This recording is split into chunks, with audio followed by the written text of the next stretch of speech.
یہ قافلہ یزید کے دربار میں پہنچا. یزید آتا ہے اور آنے کے بعد امام حسین کا سر مبارک رکھا ہے اور اس پر چھڑی مارتا ہے. ایک صحابی رسول موجود تھے اور کہا یزید ایسا نہ کر،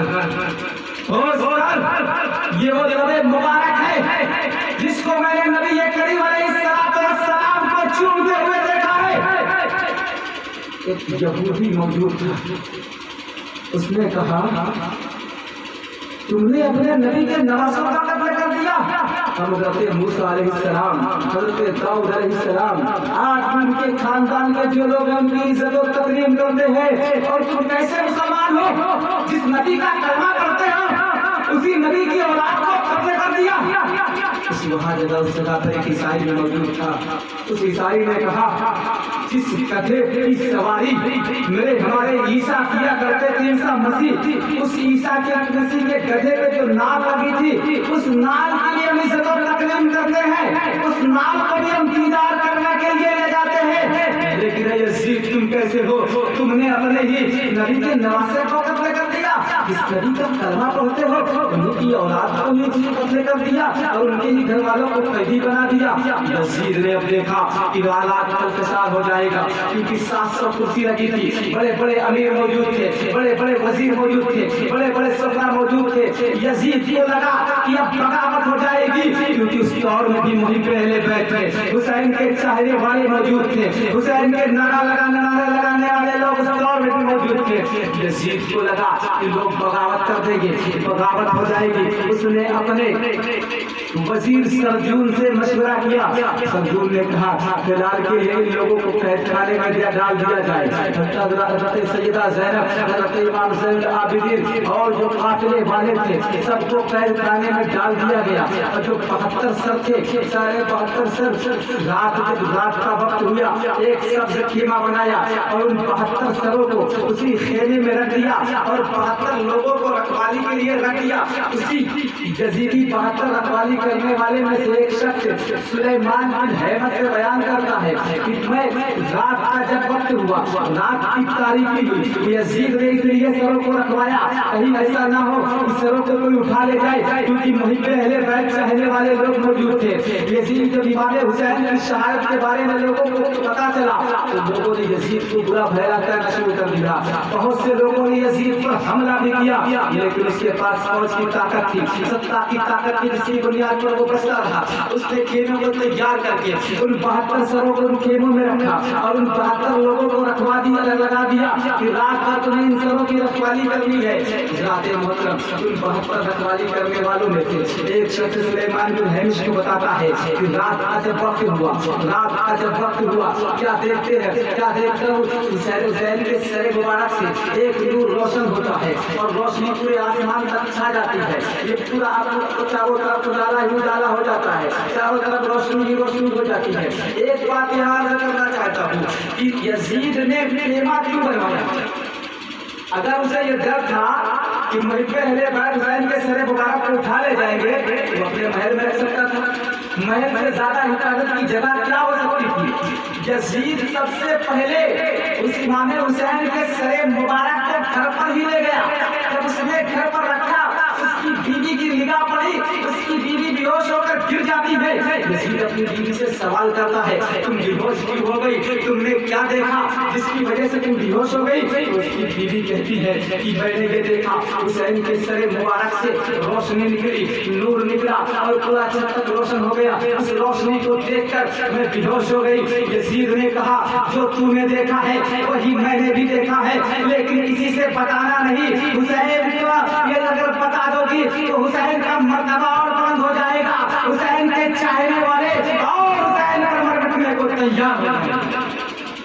رات محرم اس نے 72 خیمے بنوائے، اس نے سبز رنگ کا خیمہ بنوایا اور 72 سروں کو رکھا تھا. 72 لوگ حفاظت کے لیے ہیں. انہیں میں سے ایک شخص سلیمان بن حیمت سے بتاتا ہے کہ رات کا جب وقت ہوا، رات کا دوسرا پہر شروع ہوا، کیا دیکھ کر گھوڑوں کی بھنگانے کی آواز آتی ہے. گھوڑے کی آواز آتی ہے، ایک تخت اترتا ہے. پھر کوئی منادی کرنے والا یہ اعلان کرتا ہے ہوشیار خبردار، اب اللہ کے عظیم پیغمبر حضرت آدم صفی اللہ تشریف لا رہے ہیں.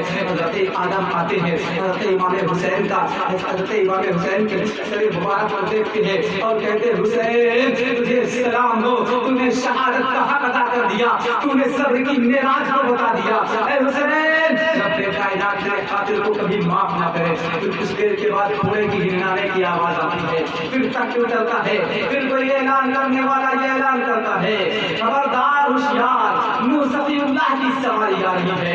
پھر کچھ حضرت نو آتے ہیں, جیسے حضرت آدم نے جو کہا تھا وہی حضرت نو نے کہا. پھر حضرت ابراہیم خلیل اللہ کی سواری آتی ہے, اسی طرح دیگر انبیاء کرام کی سواری آتی ہے.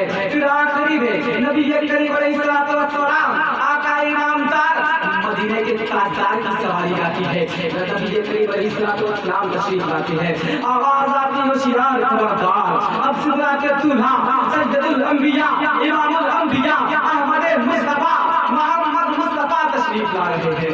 نبی کریم علیہ السلام تشریف لائے, حسین کے سر مبارک کو دیکھا, اس کے بعد تمام انبیاء کرام نبی کریم علیہ السلام کی بارگاہ میں تعزیت پیش کرتے ہیں اور نبی کریم علیہ السلام کی بارگاہ میں عرض کرتے ہیں اے نبیوں کے امام, تمہارے نواسے نے شہادت کا حق ادا کر دیا ہے, تمہارے نواسے نے کندھوں کی سواری کا حق ادا کر دیا ہے, تمہارے نواسوں نے ابن سید الاولیاء ہونے کا حق ادا کر دیا ہے, تمہارے نواسے نے خاتون جنت کی اولاد ہونے کا حق ادا کر دیا ہے, ارے تمہارے نواسے نے جنتی جوانوں کے سردار ہونے کا حق ادا کر دیا ہے. حضرات محترم, یہ مقامات حضرت سیدنا امام حسین رضی اللہ عنہ 72 سریحہ ادھر قید خانے میں حضرت سیدہ زینب, حضرت امام زین العابدین حضرت سیدہ سکینہ رضی اللہ تعالی عنہا موجود.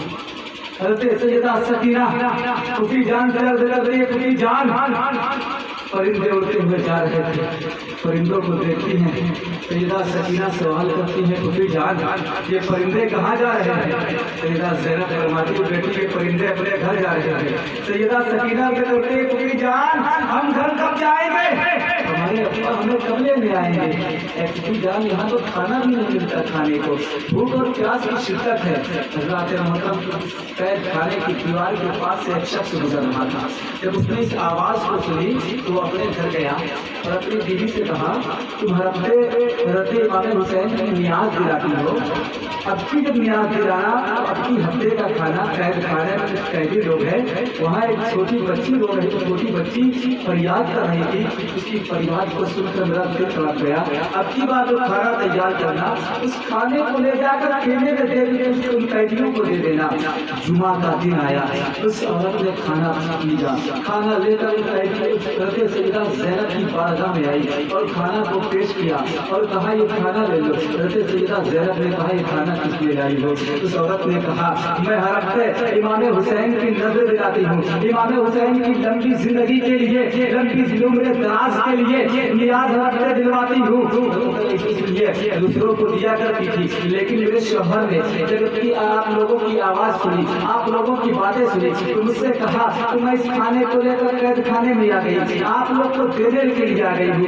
حسین کا بڑا احسان ہے میرے اوپر, امام حسین کا بڑا احسان ہے میرے اوپر, اس لیے میں حضرت فاتحہ کرواتی ہوں ان کی. حضرت سیدہ زینب نے جب امام حسین کا نام سنا, حضرت سیدہ سکینہ نے جب امام حسین کا نام سنا, آنکھیں اشکبار ہو گئی. حضرت سیدہ زینب فرماتی ہے اچھا یہ بتاؤ حسین کا کیا احسان ہے تمہارے اوپر, کیا احسان ہے تمہارے اوپر امام حسین کا؟